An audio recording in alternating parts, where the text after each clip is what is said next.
Right now, if we had an explosion of an H5N1, we would not be prepared for that. We can't just say stop everything.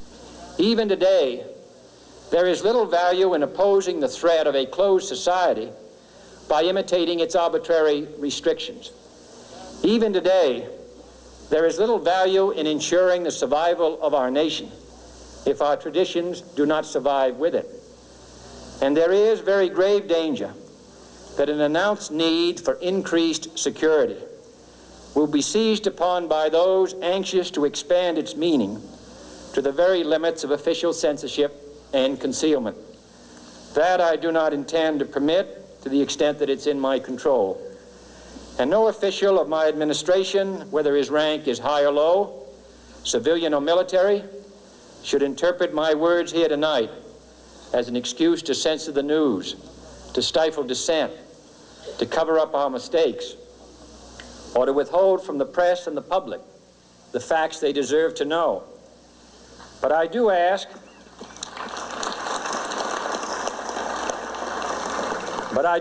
every publisher, every editor, and every newsman in the nation to re-examine his own standards, to re-examine his own standards, to re-examine his own standards, to re-examine his own standards, and to recognize the nature of our country's peril.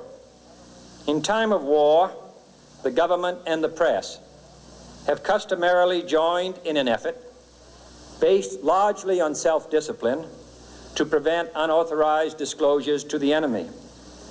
In times of clear and present danger, the courts have held that even the privileged rights of the First Amendment must yield to the public's need for national security.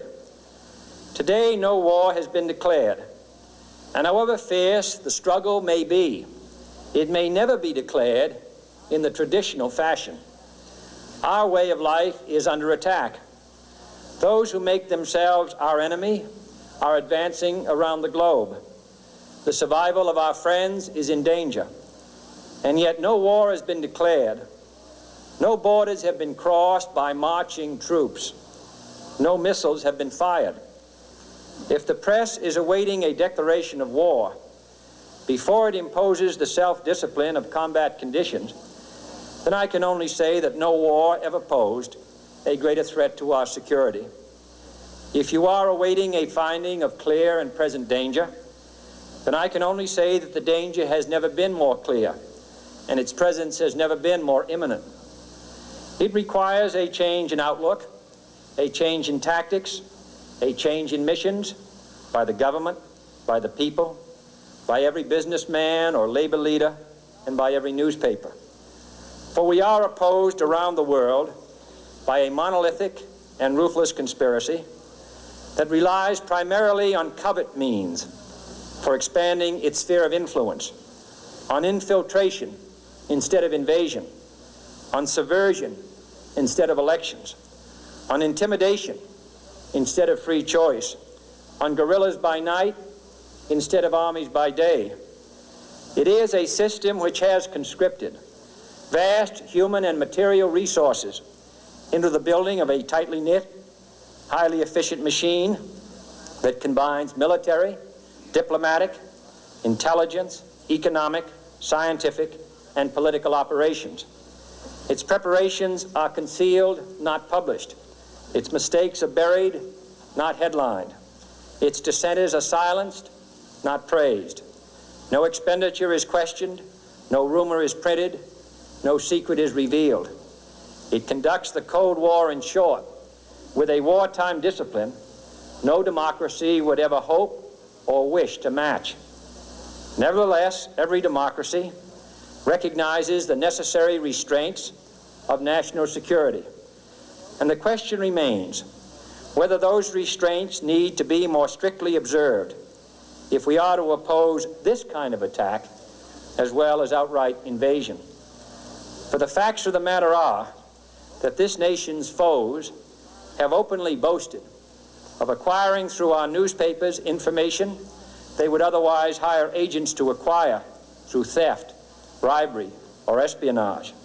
That details of this nation's covert preparations to counter the enemy's covert operations have been available to every newspaper reader, friend and foe alike, that the size, the strength, the location, and the nature of our forces and weapons, and our plans and strategy for their use, have all been pinpointed in the press and other news media to a degree sufficient to satisfy any foreign power, and that in at least one case, the publication of details concerning a secret mechanism whereby satellites were followed required its alteration at the expense of considerable time and money. The newspapers which printed these stories were loyal, patriotic, responsible, and well-meaning. Had we been engaged in open warfare, they undoubtedly would not have published such items. But in the absence of open warfare, they recognized only the tests of journalism and not the tests of national security. And my question tonight is whether additional tests should not now be adopted. That question is for you alone to answer. No public official should answer it for you. No governmental plan should impose its restraints against your will.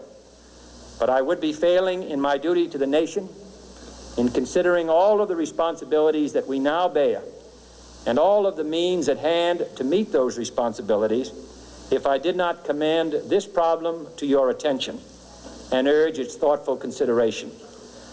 On many earlier occasions I have said, and your newspapers have constantly said, that these are times that appeal to every citizen's sense of sacrifice and self-discipline.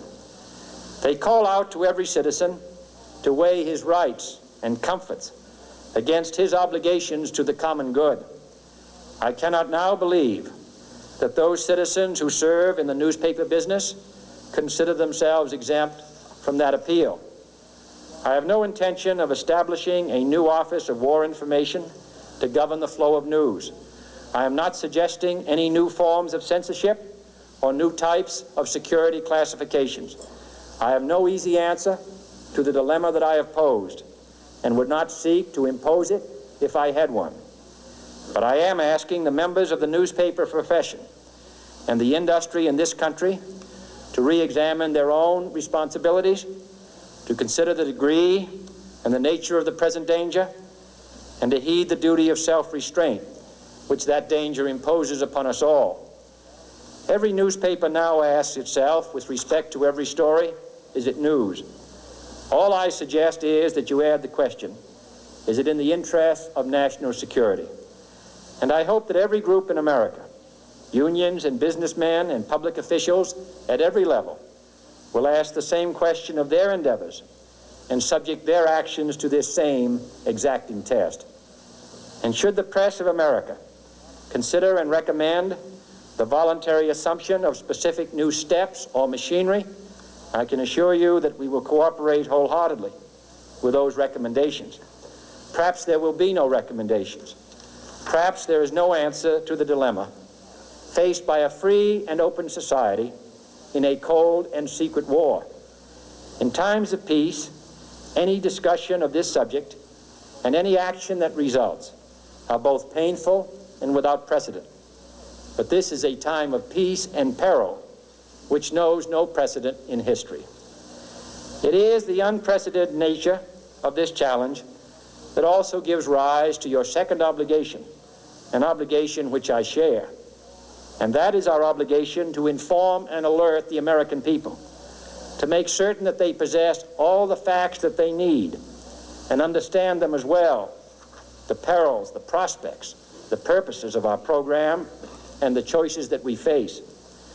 No president should fear public scrutiny of his program, for from that scrutiny comes understanding, and from that understanding comes support or opposition, and both are necessary. I am not asking your newspapers to support an administration, but I am asking your help in the tremendous task of informing and alerting the American people. For I have complete confidence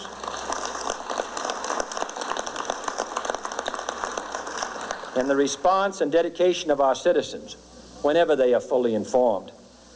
I not only could not stifle controversy among your readers, I welcome it. This administration intends to be candid about its errors, For as a wise man once said, an error doesn't become a mistake until you refuse to correct it. We intend to accept full responsibility for our errors, and we expect you to point them out when we miss them. Without debate, without criticism, no administration and no country can succeed, and no republic can survive. That is why the Athenian lawmaker Solon decreed it a crime for any citizen to shrink from controversy. And that is why our press was protected by the First Amendment, the only business in America specifically protected by the Constitution, not primarily to amuse and entertain, not to emphasize the trivial and the sentimental, not to simply give the public what it wants, but to inform, to arouse, to reflect, to state our dangers and our opportunities, to indicate our crises and our choices, to lead, mold, educate, and sometimes even anger public opinion. This means greater coverage and analysis of international news, for it is no longer far away and foreign, but close at hand and local. It means greater attention to improved understanding of the news, as well as improved transmission. And it means, finally, that government at all levels must meet its obligation to provide you with the fullest possible information outside the narrowest limits of national security, and we intend to do it. It was early in the 17th century that Francis Bacon remarked on three recent inventions already transforming the world: the compass, gunpowder, and the printing press. Now the links between the nations, first forged by the compass, have made us all citizens of the world, the hopes and threats of one becoming the hopes and threats of us all.